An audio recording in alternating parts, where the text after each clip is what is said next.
कौन ये सब कुछ कर रहा है, ये तो एक सवाल अपनी जगह मौजूद है। और फिर इसका सियासत पे क्या इम्पैक्ट होता है, इसके नताइज फिर आगे जाके सियासी पार्टीज को देखने पड़ते हैं। तो इसके ऊपर क्या टेक है आपका? देखिए कौन कर रहा है, ये तो आपने सिंध हाउस में देखा। जिस वक्त सिंध हाउस में वो मंडी लगी थी जिसमें लोग थे, देखिए हम सारों ने, रोग साहब भी आपके पास बैठे, हम सारों ने बड़े अरसे से सियासत देखी। देखिए लोगों के ईमान वैसे नहीं जाग जाते।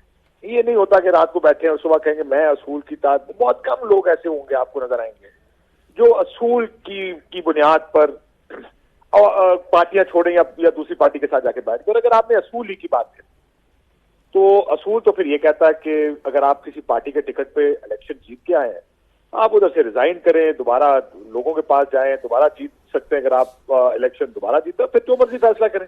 किसी और पार्टी के टिकट पे आपने इलेक्शन भी लड़ना है तो बेशक लड़ें। यहाँ पर असूल का जो लफ्ज है, ये जो जमीर है, जमीर का जागना है, ये कोई इतना ऑर्गेनिक प्रोसेस नहीं होता कि एक दिन सुबह और सो के उठे और कहें कि हमारा जमीर जाग गया। मैं बहुत से लोगों को जानता हूँ जिनका जमीर साल नहीं जागता, और बहुत से लोग ऐसे होते हैं जिनका हर 2-3 साल बाद जमीर जाग जाता है। कभी इस पार्टी में होते हैं जमीर जागने के बाद, कभी जमीर जागने के बाद उस पार्टी में होते हैं। सियासी जमीर, इसका वो सियासी जमीर होता है ना जी, वो तो हालात और वाकयात के साथ जागता है। लेकिन इसका नुकसान देखें क्या है। उसका नुकसान ये है कि आज लोग सियासतदानों पर एतबार नहीं करते। आप अगर कहें कि सियासतदान ने पैसे पकड़ लिए, लोग उसको क्वेश्चन कम करेंगे और उसको पहला रिएक्शन लोगों का रद्द-ए-अमल होगा कि उसको मानेंगे क्या कहाँ लाजमी पैसे पकड़ लिए होंगे। आप अपने फैब्रिक को, पॉलिटिकल फैब्रिक को तबाह कर रहे हैं। ये वो लोग हैं जो लीडर हैं इस मुल्क के, ये वो लोग हैं जिन्होंने रास्ता दिखाना होता है इस कौम को, क्योंकि लीडर्स हैं। कितने लोग हैं पॉलिटिक्स में, कितने एमएनए और एमपीज होते हैं, कुल मिला के पूरे पाकिस्तान में 1000 लोग नहीं होंगे 22 करोड़ की आबादी में। आप वो लोग हैं जिन्होंने डायरेक्शन देनी होती है लोगों को, असूल की बात, इखलाकियात की बात, कानून और आइन की बात।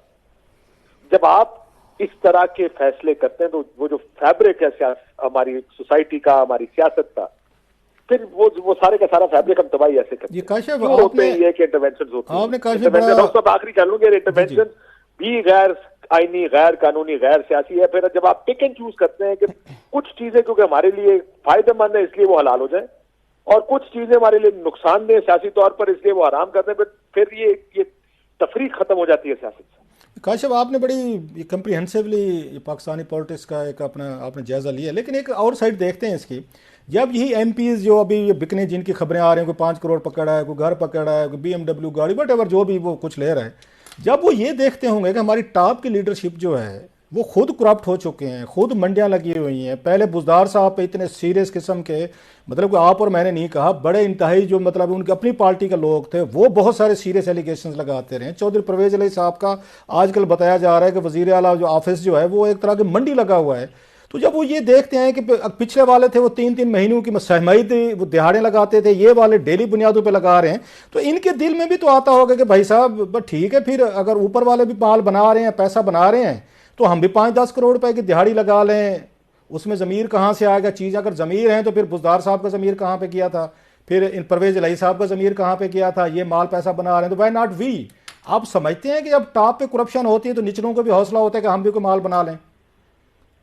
देखिए क्योंकि वो सवाल स्पेसिफिकली साहब हॉर्स ट्रेडिंग के बारे में था, तो मैंने इसलिए हॉर्स ट्रेडिंग का जवाब। जी ये बात आपकी ठीक है। देखिए हमारा जो ऊपर से नीचे तक जो खराबी आई है कि आपने किसी को 5 करोड़ देना, कोई 50 करोड़ लेगा और कोई 500 रुपया लेगा।